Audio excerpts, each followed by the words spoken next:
Hello, hello, hello. It's Rebecca Happy here with Ottawa Buzz TV, and welcome today to this session where we're going to be speaking with Laura Hay, former Rose of Tralee, who's also the coordinator of Rose of Tralee Center here in Ottawa, and she's going to be talking to us today about their Mother's Day event coming up this weekend, and that's going to help this year's Rose make it to Ireland. So welcome, Laura. Thanks for joining us. Thank you, Rebecca. So for most people that aren't Irish, they may have never heard of what the Rose of Tralee is. So do you want to tell us a little bit about what is this Rose of Tralee and what it is doing here in Ottawa? Sure.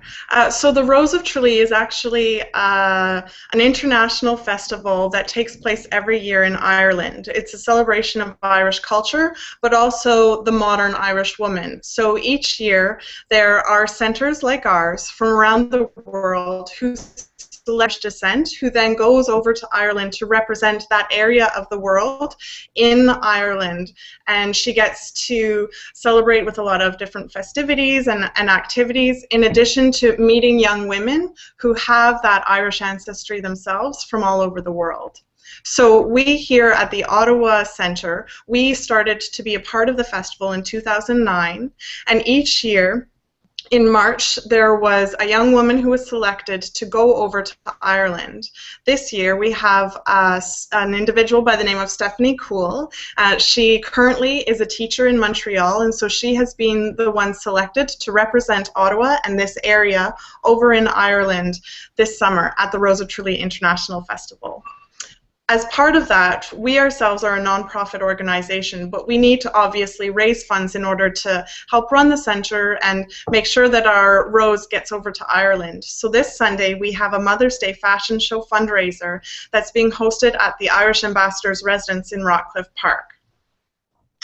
So you were telling me a little bit earlier that you actually are a former Rose, and you had the chance to go over to Ireland a few years ago. So you want to tell us a little bit about your experience of being chosen and then how it impacted your life?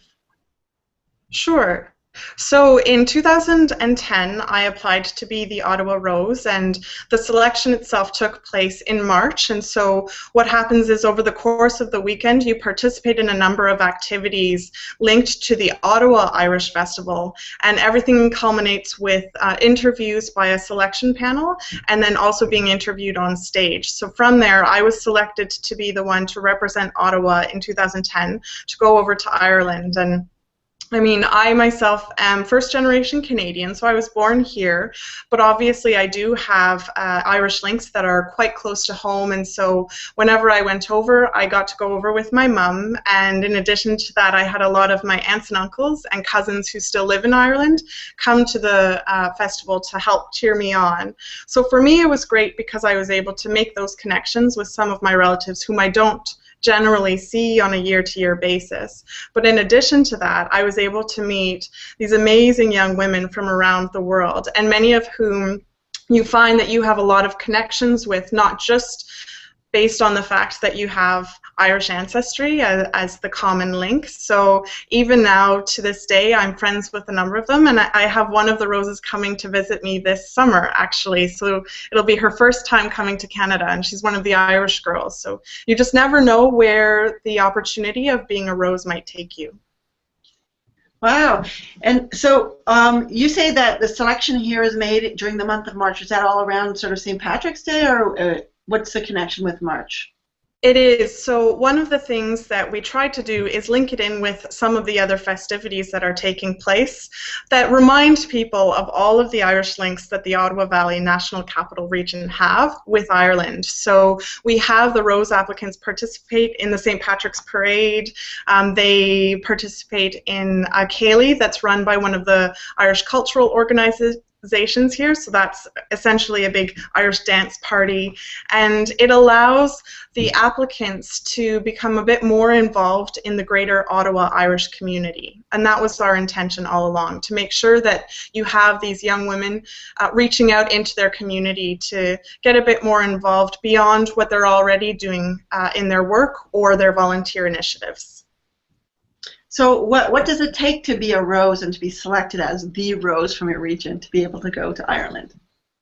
So there are certain requirements. You do have to have that Irish ancestry. You have to be between the ages of 18 and 27.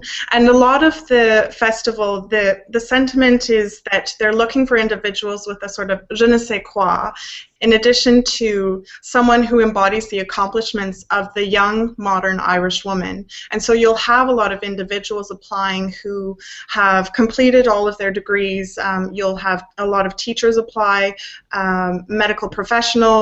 I myself, I did my master's in history and now currently work for the government. And in addition to their day-to-day work, a lot of Roses are really involved in either extracurricular activities or volunteer organizations. And part of this is a result of them kind of wanting to do that little bit more, going above and beyond. So for this weekend and the upcoming fashion show, what could somebody expect to experience in attending?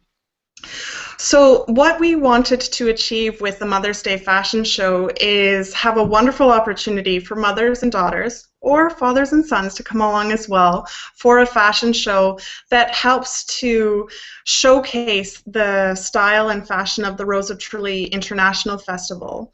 With being a fairly traditional festival that began in the 1950s in Ireland, it has grown each year, but there is that traditional element to it, and it's something that we here in Canada don't really see as much of, but we try to showcase the fact that whenever the Roses are over in Ireland, they're fully dressed from head to toe in gorgeous dresses, hats, and fascinators. And one of our former Ottawa Roses described it rather well in that if you're trying to picture what a rose looks like, think of what Kate Middleton is wearing, in that she has a very polished look about her with those hats and fascinators that we don't see as much here on this side of the Atlantic, but are still quite common for more formal events over in Ireland. And so, as a result of that, we have collections from Melanie Lynn at the Saint Laurent Mall location, in addition to millinery by Chapeau de Madeleine here in Ottawa. And is it for a specific age group or what? We've made sure that our models showcase the whole range of women, and our models are actually individuals from the Ottawa Irish community. And so we have dresses for those in their 20s, people in their 30s who are trying to decide what to wear for the upcoming wedding they have to attend, even some mother of the bride dresses. So it's in order to have the opportunity for anyone who's interested in those spring and summer collections to come out and see what's in store at Melanie Lynn and Chapeau de Madeleine. I was speaking with your president, Austin, and he was telling me there were even people in their 70s that would be walking down the runway. It's true. So within the Irish community, we have an Irish Seniors Drop-In Centre, and last year and this year we asked them would they be so kind as to recommend some models for us. So we do have some of our seniors participating, and they, I have to say, bring a lot of pizzazz to the catwalk. So where can people get tickets, and how much are they? So tickets are $30, and they can be purchased on our website. It's www.roseoftralee.ca, just at the bottom of everybody's screen if they want to go there. Right on our homepage, we have a link to Eventbrite, and you can purchase your tickets online. And how many tickets do you have available? Well, the seating is limited, so we can sell approximately 90 to 100 tickets, and it's really important for people to buy their tickets early or in advance because we did sell out last year. In addition, this year we do have a perk in that there's going to be a draw for a free trip to Ireland courtesy of Aer Lingus. So if you think about it, you have to be in attendance in order to get that little perk, so the lucky individual has to be in that room of give or take 100 people. And they might get to go to Ireland, and that would that be during the festival? There are certain blackout periods that Aer Lingus has instated for the trip, but you would be able to go over the course of the year. Okay, so that sounds good, and sounds exciting. I would love to have that trip to Ireland, and so you might consider attending, and if not, I hope you have a full house for it, and it's lots of fun. We're really looking forward to it. And what's nice too is we have this year's Ottawa Rose, Stephanie Cool, participating in addition to some of the other applicants for this year. So anyone who's interested in applying to be the Ottawa Rose, this is a great opportunity not only to speak to Stephanie, but also the other individuals who are associated with the Ottawa Centre to see what it is that you might be getting yourself into if you consider applying next year. Okay. So thank you so much for joining us today, Laura. And this has been very informative. I've never heard about this event before, and I hope lots of people hear more about it this time around. Thank you. It's Rebecca. Thanks very much, Rebecca. Okay. Bye-bye. Bye.